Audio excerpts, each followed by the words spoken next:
한국에 있을 때 이제 제가 있었던 곳이 하남인데 산 46번지 산에 교회가 있었어요. 그래서 올라가기가 참 이렇게 걸어가기가 힘든 곳인데 차도 좁고 차도 올라가기가 좀 어려운 곳이에요. 대형 버스가 올라가려면 참 힘든 곳입니다. 산 46번지. 여러분, 한국에서 산 46번지 그러면 두 가지 중에 하나겠죠. 아주 좋은 저택이 있는 곳인가, 아니면은 이제 어려운 사람들이 사는 곳이 후자였습니다. 제가 있는 곳은 참 어려운 곳이었습니다.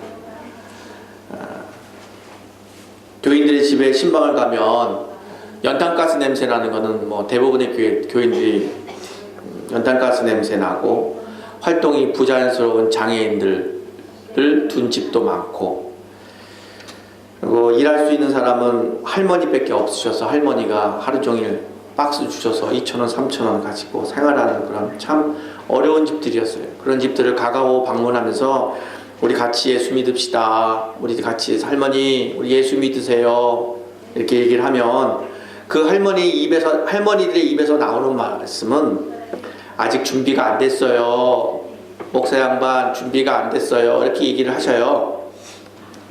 할머니들이 말하는 준비가 안 됐어요 라는 얘기를 저는 한참 후에 알았어요. 그 할머니들은 교회 가려면 냄새 나지 않는 옷, 정리되는 머리카락, 또 헌금 드려야 될 돈, 이런 것들이 겁이 난 거죠. 그 할머니들도 삶이 너무 힘들어서 뭔가 의지하고 싶은데 교회를 못 나오는 거예요. 교회의 카페트 위에 자기들의 흙 묻은 운동화가 얹히는 것이 너무 죄스러운 거예요. 다른 사람들은 헌금통을 돌릴 때 보란듯이 두꺼운 헌금 봉투를 넣지만 그 할머니들은 넣을 게 없는 거예요. 그것도 너무 죄스러운 거예요. 준비가 안 됐어요. 그 말은 그런 의미였다는 거죠. 하나님께 나아가기 위해서 우리가 가져야 될 조건은 없습니다. 교회에 나가기까지 담이 있다 할지라도, 교회에 나가기까지 많은 사람들이, 만민이, 없는 사람, 못 배운 사람, 만민이 교회 안에 들어오는데 설령 담이 있을지라도 하나님께 나아가는 데는 담은 없습니다. 하나님께 나아가기 위해서 우리가 뭔가 갖춰야 될 조건은 없어요. 없습니다. 이 자리에 있는 여러분들 중에서 자존감이 낮아서 삶이 두렵고 불안해하는 분들 괜찮습니다. 사람들 앞에 나서기가 자신감이 없어서 힘든 인생을 살아가는 분들, 외로운 분들 괜찮습니다. 정말 내 삶이 감당하기 힘들어서 정말 짓눌려서 당장이라도 이 세상을 떠나고 싶다 라고 마지막까지 생각하는 분이 있다 할지라도 괜찮습니다. 왜냐하면 오히려 그 짓눌리고 외로워하는 그 무엇이 필요하다고 느끼는 것 자체가 바로 하나님이 나를 그거를 통하여 부르신다고 생각을 한다면 하나님이 우리를 품어주신다는 것을 깊이 깨닫게 되는 것이죠. 제가 하나님에서 경험했던 그 어렵게 살아가는 그 할머니들을 하나님이 나를 정말 품어주시는구나. 비록 냄새나는 옷을 입고 있고 하루하루 살아가는 것이 이렇게 힘들지만 하나님이 정말 나를 안아주시는구나. 그것만 경험했다면 그분들의 인생은 아마 달라졌을 겁니다. 하나님은 우리들에게 어깨를 토닥토닥 격려해 주시고 우리의 땀을 닦아 주시기도 하고, 또 함께 울어주시고, 또는 함께 안타까워 주시고, 함께 같이 웃어주신다고 저는 생각을 합니다. 여러분도 세상을 살다 보면 함께 웃어줄 사람도 없어요. 정말 좋아요. 너무 잘 됐어요. 그 잘된 거를 가지고 함께 기뻐하고 웃어줄 사람이 없어요. 뭔가 얘기를 하면 뒤돌아서면 배 아파하고, 참 그래, 함께 같이 울어줄 사람도 없어요. 내가 아프다고 그러면 같이 아파야 되는데, 내가 아프다 그러면 선영아 병원에 갔더니 나 암이래 이렇게 얘기하면 듣는 사람은 같이 울어주지 않습니다. 내 걱정하고 내 자식 걱정하고 내 남편 걱정합니다. 하나님은 우리와 함께 진실로 울어주시고 함께 웃어주십니다. 저는 우리 동정제일교회가 이런 하나님의 품과 같은 교회가 되기를 간절히 저는 바랍니다. 우리 모두가 하나님의 말씀 가운데 정말 함께 나누는 사랑 가운데 어머니의 품과 같은 안식을 누리는 공동체이기를 저는 간절히 바랍니다. 여러분 가능할까요? 인간의 지식, 인간의 경험으로는 안 됩니다. 서로 다 다른데요. 생각도 다르고 자라온 환경도 다르고 다 다른데, 사회적인 지위나 다 다른데요. 하지만 진짜 복음이 증거되고 복음을 말하면 복음으로 인해서 된다고 저는 확신을 합니다. 지난 오랜 세월 동안, 중세 1000년 동안 왜곡된 복음으로 인해서 성도들과 교회는 파괴가 됐습니다. 성도들을 우매화시켰습니다. 성경을 안 줬습니다. 성경을 안 익혔습니다. 성경을 교우들이 못 읽게 번역도 안 해놨습니다. 곧 라틴어로 쓴 성경만 갖고 있어서 평범한 사람은 성경을 읽을 수가 없어요. 성경을 안 줬습니다. 성경은 교육자들만 갖고 있는 거라고 늘 얘기했기 때문에 복음을 몰랐던 겁니다. 그러니 복음으로 인해서 기뻐하고 복음으로 인해서 행복해야 될 하나님의 백성들이 진짜를 잃어버렸던 겁니다. 저는 왜곡된 복음, 교권을 유지하기 위해서, 교회를 운영하기 위해서, 경영하기 위해서 왜곡된 복음, 사제의 얘기를 잘 듣는, 그냥 사제의 얘기라면 다 아니라고 말하지 않고 그냥 다 예 맞다고 하고 넘어가는, 순종 잘하는, 길들여져 있는 교회가 아닌 살아 움직이는, 깨어있는 블리스길라와 아굴라처럼 말씀 안에서 깨어있는, 복음으로 깨어나 있는 교회만 된다면 저는 확신을 합니다. 우리 교회에 들어오면 하나님을 경험하고 하나님의 말씀을 경험해서 영적으로 몸으로 쉬게 하고 다시 회복하고, 그리고 각자의 삶에 돌아가도록 도와줄 수 있는 교회가 되리라고 저는 확신을 합니다.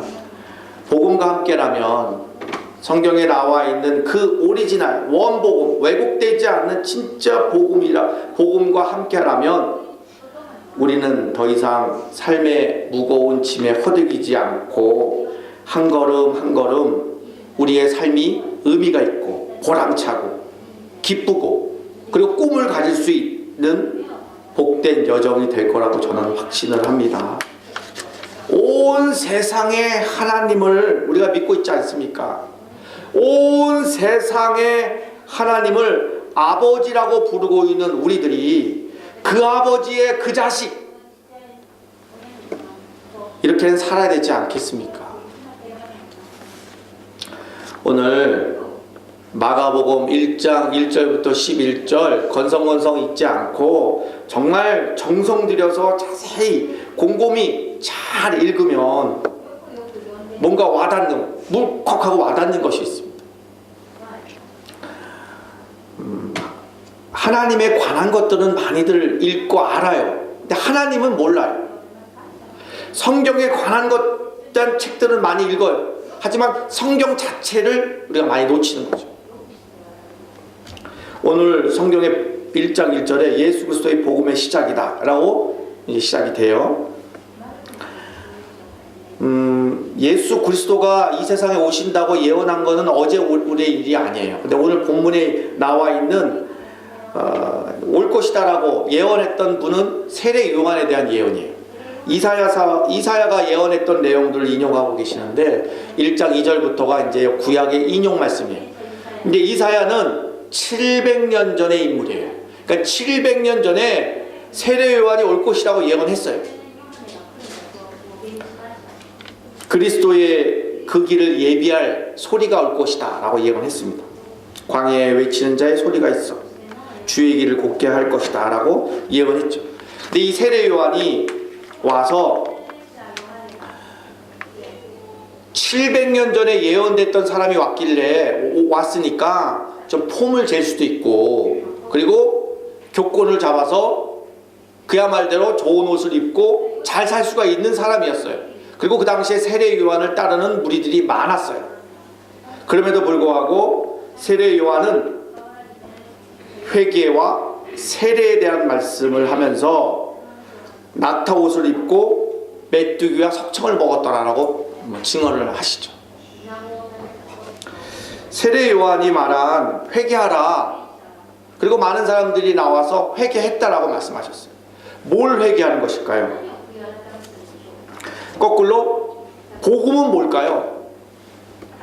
복음이 무엇이냐가 우리가 알 수 있는 것은 회개라는 단어를 썼습니다.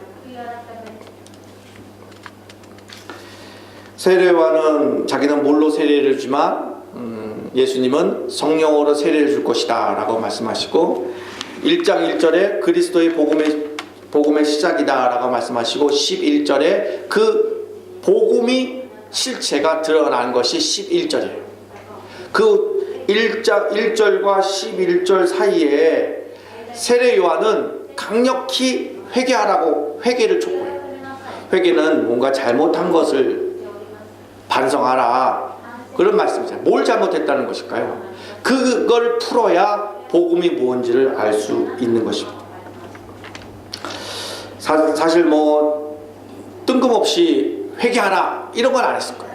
뭔가 그 당시에 눈뜨고는 보지 못할 일들이 벌어졌기 때문에 그거에 대해서 지적한 거죠. 성경에서 죄 그러면 이 자리에 있는 여러분들도 그럼 이스라엘 사람들이 그 당시에 우상을 섬겼나? 하나님을 또 배반했나? 이렇게 쉽게 받아들일 수가 있지만 그게 아니라는 거예요. 하나님을 배반하고 우상을 섬겼던 것에 대해서 회개하라 라고 말씀하신 것이 아니에요. 그 근거는 마태복음, 마가복음, 누가복음, 요한복음 4복음서에 우상이란 단어를 치면, 소트를 치면 안 나와요. 회개하라, 종교적으로 우상을 섬기지 마라 라는 말씀이 아니라는 것이죠. 여러분이 잘 알고 있는 바리새인들조차도 너무 율법적이어서 하나님을 대하는 태도를 우리가 읽을 수가 있지 않겠습니까? 세례 요한이 복음을 설명을 하면서 그 복음에 빗대어서 회개하라, 이 말은 종교적으로 너희들이 죄가 있으니까 회개하라, 이게 아닙니다. 하나님의 마음, 하나님을 모르고 하나님의 뜻처럼 얘기했던 그 사람들을 향해서 지금 회개하라 라고 말씀하신 것이죠. 결코 우상을 섬기지 마라, 율법을 어기지 마라, 이런 내용이 아닌 것이죠. 오늘날에도 마찬가지입니다. 교회 때문에 교회에 와서 상처받거나 또는 교회로 인해서 마음 아파해서 교회를 떠난 사람들이 우리가 종종 볼 수 있습니다. 사실 종교가 인간으로서는 마지막일 수도 있어요. 마지막. 여기에서 상처를 받으면 더 이상 그들은 인생을 기법할 수밖에 없는 마지막. 그 마지막에 한 자락에 달려있는 그 착한 사람들을 종교라는 이름으로 억압을 해서 그들의 교권을 유지하기 위해서 종교세를 거두어들이고 그들에게 아주 종교라는 이름으로 끝까지 그들을 짓눌렀던 것이 바로 이 당시에 바리새인 서기관들의 모습인 것입니다. 그들은 뻔뻔하게도, 아주 뻔뻔스럽게도 하나님을 이용해서 잘 살고 잘 먹고 그런 사람들이었던 것입니다. 그래서 요한의 외침 회개하라 4절 5절에 회개하라 이렇게 말씀하는 거랑 예수 그리스도께서는 독사의 자식이다 라고 표현할 정도로 아주 예수의 분노가 하늘을 찼습니다. 그 왜 그랬을까요? 하나님을 정성스럽게 모시지 않았기 때문에 그렇지가 않아요. 그러니까 지금 우리식으로 여러분 우리들이 이해하기 편하기 위해서는 주일 성수 안 했어 야단 맞는 게 아니에요. 회개하라 그런 게 아니에요. 목사님 잘 섬겨라 그것 때문에 야단 맞는 게 아니라는 거예요. 흔히들 교회에서 이런 얘기들 많이 하잖아요. 이건 본질을 떠난 거예요.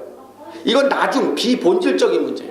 복음을 통하여 설레이지고 마음이 뜨거워지고 하나님을 알아가고 하나님의 은혜를 알면 저절하는 거예요. 이건 하지 말라고도 합니다. 본질과 비본질이 거꾸로가 된 거죠. 주일 성수 안 했다고 목사님 잘 섬기지 않았다고 벌 받을 것이다. 잘못될 것이다. 이렇게 얘기하는 거예요. 이런 종교몰이가 아닙니다. 예수의 복음은 오늘 본문에 나와서 복음이라는 것을 이 세상에 실체를 드러나게 하기 위해서 지금 내용을 쭉 말씀하시는 것이 결코 연약한 인간들이 하나님만 바라보고 나온 그 사람들에게 종교몰이하는 것이 아니라는 것이죠. 하나님의 자녀로서 빛과 소금의 역할을 해서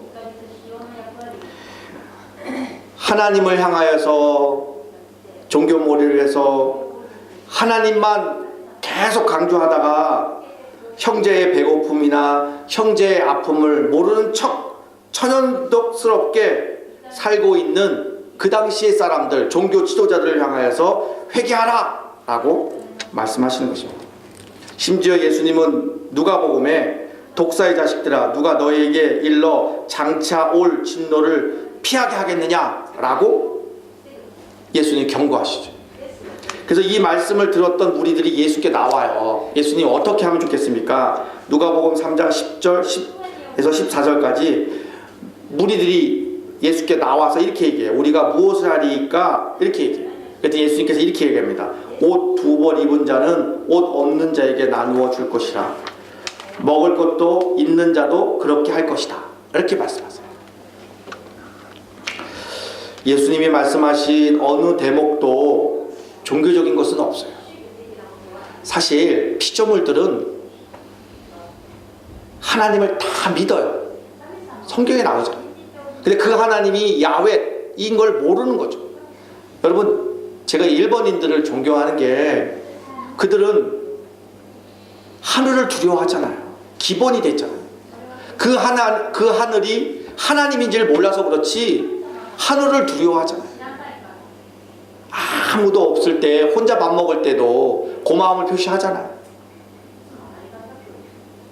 전 되돌아봐요. 식당에서 혼자 제가 밥 먹을 때 나는 기도하고 있나? 이타다키마스. 저렇게 하늘을 향해서 고마움을 표현하는 그 일본인들의 마음 안에 있는 그 마음이 나에게도 있나? 부끄럽죠. 회개하라. 이거는 종교적으로 얘기하는 게 아닙니다. 정말 종교에 매이지 않는 그 당시에 종교의 틀에 가두어서 하나님이 그렇게 사랑하는 그 하나님의 사람들을 못살게 굴고 힘들게 만드는 그 세태에 대해서 회개하라 라고 말씀하실 것이죠. 그렇게 예수의 복음은 시작된 겁니다. 이 기쁜 소식, 이 복음이라고 하는 것은 종교를 위한 가르침이 아니에요. 온 세상 하나님이 너무 사랑하셔서 하나님의 사랑으로 통치하는 왕국, 결국엔 하나님의 은혜에 대한 선포가 바로 이 복음이라는 것이죠. 그런데 그 당시에는 종교적인 기득권을 가지고 하나님을 이용해서 종교에 편협된 생각을 가지고 하나님이 사랑하는 백성들을 힘들게 했던 그 세태에서 세례 요한은 회개하라 라고 말씀하신 것입니다.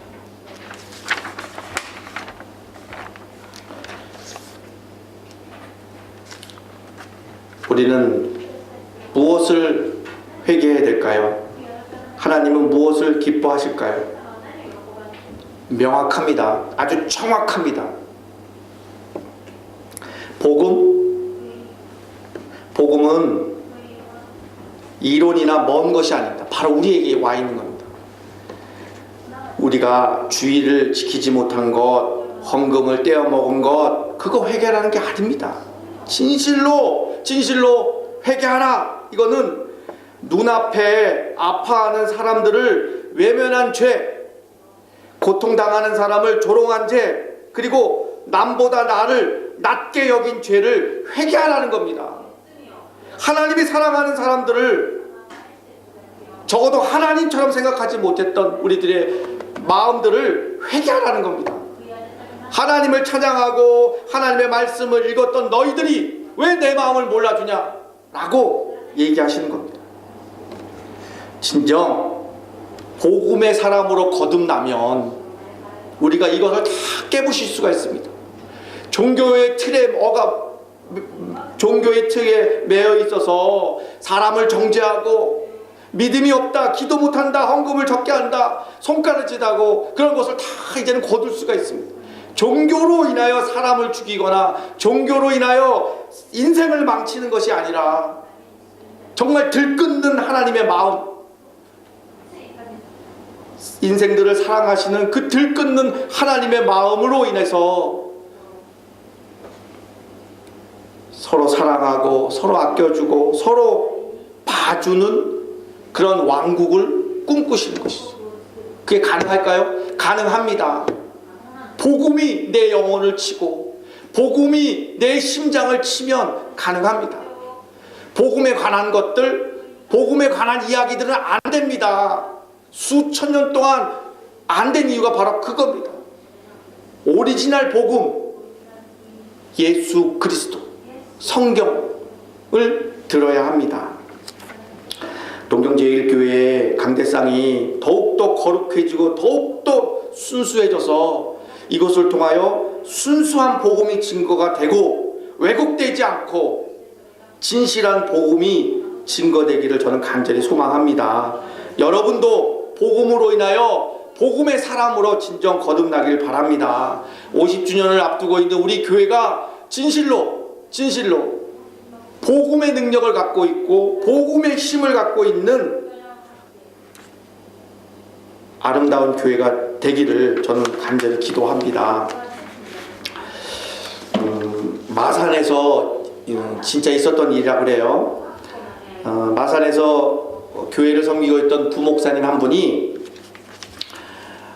교회를 일을 하다가 이제 시간이 지나서 담임 목사를 나가기 위해서 이제 기도를 열심히 하는 거죠. 그런데 이분이 어느 날 기도하는 도중에 손등에 부스럼이 있는 걸 발견했어요. 그래서 종합병원에 가서 진찰을 해봤더니 피부암이었어요. 그래서 이분은 담임 목사로 나가기는커녕 부목사도 그만뒀어요.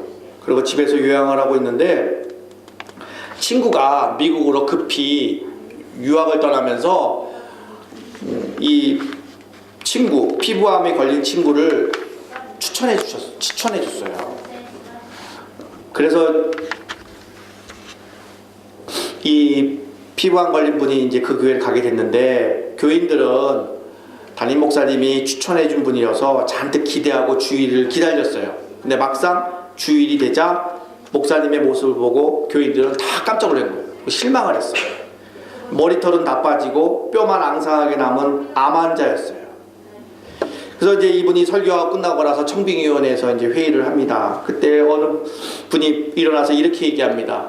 저는 그동안에 왔던 많은 분들이 좋은 분도 많이 오셨고 많이 배운 분도 많지만 저는 오늘 오신 뼈만 앙상하게 남은 암 환자인 목사님을 저는 추천합니다. 묻습니다. 왜 그래요? 내일 죽을지 오늘 죽을지 모르는 이 목사님은 아마 거짓말은 안 할 것입니다. 하나님의 말씀을 있는 그대로 다 전하실 것입니다. 저는 그래서 그분의 설교를 단 하루만이라도 한 주만이라도 듣고 싶습니다. 진짜 복음을 듣고 싶습니다. 라고 했다고 그래요. 그래서 교인들은 거기에 감동이 돼서 그분에게 청빙서를 보냈습니다. 정빙서를 받은 그 목사님은 한없이 우는 거죠. 너무 고맙고 고마운 거죠. 그리고 이분이 사모님과 함께 기도원에 올라가서 기도를 합니다. 기도 내용은 이겁니다. 하나님, 이렇게 좋은, 이렇게 훌륭한 교인들을 긍휼히 여기셔서 나보다 저 좋은 목사님 가게 해주십시오. 건강한 목사님 가게 해주십시오라고 기도하는 거예요. 그 기도가 하늘에 닿아서 이분이 암이 치료가 돼서 그 교회에 부임하게 됐다는 얘기입니다. 김용희 선교사님의 십자가의 완전한 복음이라는 책에 나오는 내용입니다. 참 가슴이 따뜻하잖아요. 왜 그럴까요? 복음을 갖고 있으니까, 복음을 알고 있으니까 그런 겁니다. 복음으로 거듭난 사람은 못 속입니다. 복음으로 거듭난 교회는 하늘의 능력을 갖고 있는 겁니다. 사랑하는 동정제일교회 여러분, 우리의 하루하루의 삶이 어떤 분은 정말 힘들고 어려운 삶들도 있어요. 가난하고 빈곤하고 구차한 삶이지만 그 가운데서도 우리가 감사와 은혜의 삶을 살 수 있는 비결은 복음을 알 때입니다. 예수를 알 때, 주 안에 있을 때, 그때 감사와 은혜의 삶이 열립니다. 더 기적은 뭐냐? 우리가 세상의 옷을 다 벗고 주님께 갈 날이 오지 않겠습니까? 그날에 주님이 맨발로 뛰어나오셔서 반겨주실 그날을 생각하면서 하루하루 신나게 살아가는 것이 복음의 사람들입니다. 기도하겠습니다. 아버지 하나님, 저희들이 삶이 두렵고 어떨 때는 무섭고 어떨 때는 사람들 앞에 나가기도 자신이 없고 혼자 있을 때 너무 외롭고 우리의 삶은 혼자 감당하기 너무 힘들어서 짓눌려 살고 있습니다. 그러나 하나님의 크신 사랑에, 하나님의 사랑의 눈빛에 저희들이 힘을 얻습니다. 저희들이 나머지 인생을 주님께 가는 그날을 기억하며 하루하루 오직 감사와 은혜로 살아갈 수 있도록 저희를 말씀으로 거듭나도록 인도해 주시옵소서. 복음을 듣게 하시고 복음을 듣고 깨닫게 하시고 복음 안에서 하루하루 살아갈 수 있도록 우리를 품어 주시옵소서. 감사하고 예수님의 이름으로 간절히 기도드리옵나이다.